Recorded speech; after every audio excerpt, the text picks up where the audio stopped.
Tata bondadoso, a su iglesia y su comunidad, atento favor, mensaje y obra tan maravilloso, bendicionar natura aquí presente. Amén. Dios su gracia y Espíritu Santo, de los todos Salvador, vamos a convertir y vamos a aceptar por Jesucristo como Señor de nuestra vida. Amén. Y bendición de Dios Todopoderoso,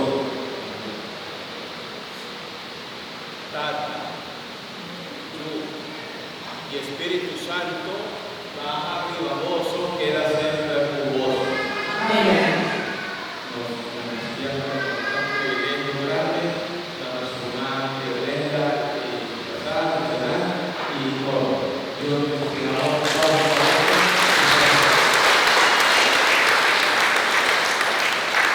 Igualmente, Señor Jesús, Gracias a Dios.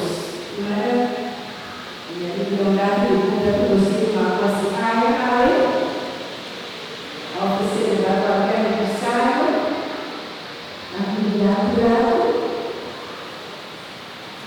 e nós continuamos, sabe? Nós continuamos, sim.